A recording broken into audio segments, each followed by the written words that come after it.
క్రీస్తునాథుని యందు ప్రియ సహోదరి సహోదరులారా, సామాన్య 19వ ఆదివార ధ్యానాంశము. సువిశేషము మత్తయి సువార్త 14వ అధ్యాయము 22వ వచనము నుండి 33వ వచనం వరకు. యేసు తాను జనసమూహములను పంపివేయలోగా శిష్యులను పడవనెక్కి తనకంటే ముందుగా ఆవలిదారికి చేరవలనని ఆజ్ఞాపించెను. ఆ జనసమూహములను పంపివేసిన పిమ్మట యేసు ప్రార్థించుకొనుటకై ఏకాంతముగా కొండ మీదకి వెళ్ళెను. సాయం సమయం వరకు ఆయన ఏకాంతముగా అచ్చటనే ఉండెను. ఇంతలో గాలి ప్రతికూలముగా వీచుట వలన అలలలో కొట్టుకొని చాలా దూరం పోయెను. వేకువజామున యేసు నీటిపై నడుచుచు వారి యొద్దకు వచ్చెను. అది చూచిన శిష్యులు భయభ్రాంతులై ఇది భూతము అని కేకలు వేసిరి. వెంటనే యేసు వారితో, భయపడకము, ధైర్యం వహింపుడు, నేనే కదా అని పలికారు. పేతురు అంతటా, ప్రభు, నిజముగా నీవే అయినా నీటి మీద నడిచి వచ్చుటకు నాకు ఆజ్ఞ ఇమ్ము అనెను. ఆయన రమ్మనగానే పేతురు ఆ పడవ దిగి నీటిపై నడిచి ఆయన యొద్దకు వచ్చుచుండెను. కానీ ఆ పెనుగాలికి భయపడెను. నీటిలో మునిగిపోవచ్చు, ప్రభు నన్ను రక్షింపుము అని కేకలు వేసెను. వెంటనే ప్రభువు చేయి చాచి పట్టుకొని, అల్పవిశ్వాసి, నీవేలా సందేహించితివి అనెను. అంతట వారు పడవనెక్కగా గాలి అణిగిపోయెను. పడవలోనున్న శిష్యులు, నీవు నిజముగా దేవుని కుమారుడవు అని పలికి ఆయనను ఆరాధించిరి. ఇది క్రీస్తు సువిశేషము. క్రీస్తువా, మీకు స్తుతి కలుగునుగాక.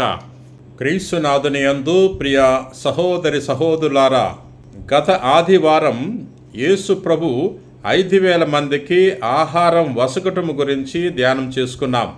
ఈ ఆదివారం అదే సంఘటన తర్వాత శిష్యులు పడవలో సముద్రాన్ని దాటుతుండగా తుఫాను వచ్చింది.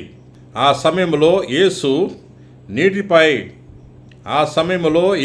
నీటిపై నడుచుకుంటూ వారి వద్దకు వచ్చారు. వారు భయపడ్డారు. అప్పుడు యేసు ప్రభు ఇలా అన్నారు, ధైర్యంగా ఉండండి, నేనే కదా, భయపడవద్దు. ఈ వాక్యం ఈరోజు మన జీవితానికి కూడా వర్తిస్తుంది. మన జీవితంలో కూడా ఎన్నో తుఫాన్లు వస్తున్నాయి. అనారోగ్యమనే తుఫాను, కుటుంబ సమస్యలు అనే తుఫానులు, ఆర్థిక కష్టాలనే తుఫానులు, ఉద్యోగ సమస్యలు, పిల్లల భవిష్యత్తు, ఒంటరితనం, విశ్వాస పరీక్షలు. కానీ యేసు మనకు కూడా అదే చెబుతున్నారు, భయపడవద్దు, నేనున్నాను అనే విషయాన్ని తెలియజేస్తున్నారు. శిష్యులు యేసు ఆజ్ఞ ప్రకారము పడవలో బయలుదేరారు. అయినా తుఫాను వచ్చింది. ఇది మనకు ఒక గొప్ప పాఠం నేర్పుతుంది. దేవుని చిత్తాన్ని పాటించిన వారికి కూడా కష్టాలు వస్తూ ఉంటాయి. మంచి మనుషులకు కూడా వ్యాధులు వస్తూ ఉంటాయి. ప్రార్థించే కుటుంబాల్లో కూడా సమస్యలు వస్తూ ఉంటాయి. అంకిత భావముతో పనిచేసే వారికి కూడా ఇబ్బందులు, ఇక్కట్లు వస్తూ ఉంటాయి. కాబట్టి కష్టం వస్తే దేవుడు నిన్ను విడిచిపెడతాడా అని అనుకోకూడదు. ఉదాహరణకు, బంగారాన్ని అగ్నిలో వేడి చేస్తే అది నాశనము కాదు, మరింత శుద్ధవుతుంది. అలాగే విశ్వాసము కూడా పరీక్షల ద్వారా బలపడుతుంది. ఈరోజు మనం ప్రశ్నించుకోవాల్సింది ఏంటంటే, నా జీవితంలో ఏ తుఫాను వస్తుంది, ఏ తుఫాను గురించి నేను ఎక్కువగా భయపడుతున్నాను అని పరిశీలించుకోవాలి. శిష్యులు పడవలో పోరాడుతుంటే యేసు కొండపై ప్రార్థనలో ఉన్నారు. అంటే ఆయన వారిని మరిచిపోలేదు. సరైన సమయంలో వారి దగ్గరకు వచ్చారు. మన జీవితంలో కూడా కొన్నిసార్లు దేవుడు ఆలస్యం చేస్తున్నట్లు అనిపిస్తుంది. కానీ దేవుని సమయము ఎప్పుడూ సరైన సమయమే అని తెలుసుకోవాలి. బైబిల్లో ఉన్న ఉదాహరణలు తెలుసుకుందాం. లాజరు చనిపోయిన 4 రోజుల తర్వాత యేసు ప్రభు వచ్చాడు. అయినా యేసు తనను జీవముతో లేపాడు. అబ్రహాముకు దేవుడు వాగ్దానం చేశాడు. కానీ ఆ వాగ్దానం నెరవేరటానికి సంవత్సరాలు పట్టాయి. యోసేపు జైలులో ఉన్న తరువాత రాజమందిరానికి చేరాడు.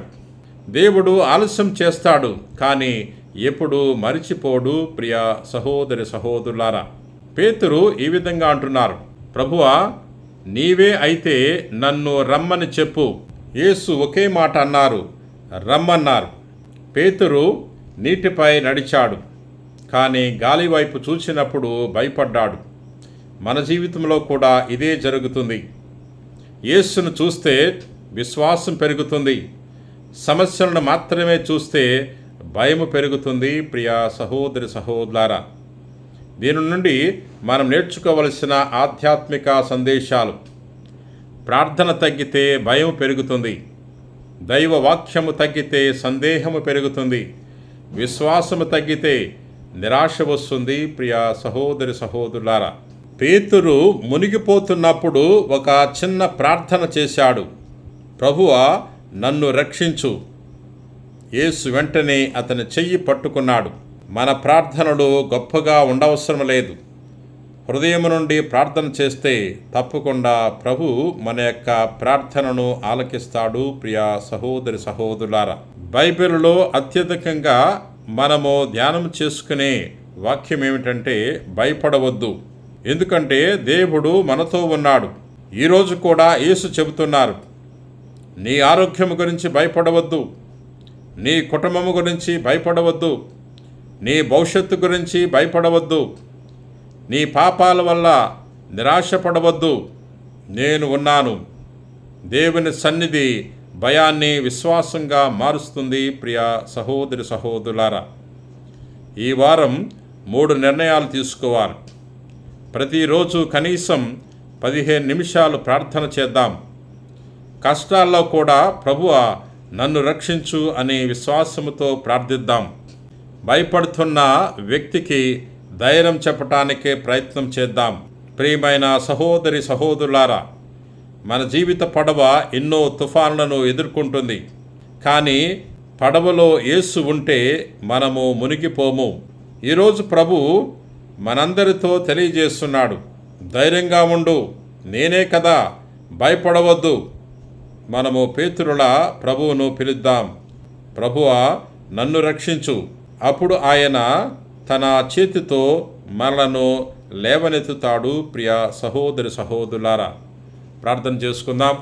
ప్రేమ కలిగిన ప్రభువా, దయగిన సర్వేశ్వర, నేటి వాక్యము ద్వారా మాతో మాట్లాడినందులకు వేలాది వందనాలు. పేతురు గారు సముద్రము మునిగిపోతూ ప్రభువా, నన్ను రక్షించు అని వేడుకున్నాడు. అదే రీతిలో మేము కూడా ప్రార్థన చేయుచున్నాం. మేము అనేక సమస్యలతో మునిగిపోతున్నాం. ఆర్థిక సమస్యలతో మునిగిపోతున్నాం, ఆరోగ్య సమస్యలతో మునిగిపోతున్నాం, కుటుంబ సమస్యలతో మునిగిపోతున్నాం. ఈ సమయంలో గొంతెత్తి ప్రార్థిస్తున్నాం, ప్రభువా, మమ్మల్ని రక్షించు, ప్రభువా, మమ్మల్ని కాపాడు, నీ చిత్తమైతే మమ్మలను రక్షించమని ప్రార్థన చేయుచున్నాం. ఓ గొప్ప దేవుడా, ఈ వాక్యాన్ని ఆలకించి ప్రార్థన చేయుచున్న ప్రతి వారిని కూడా దీవించమని మా నాథుడైన క్రీస్తు ద్వారా మనవి చేయుచున్నాం తండ్రి. ఆమెన్.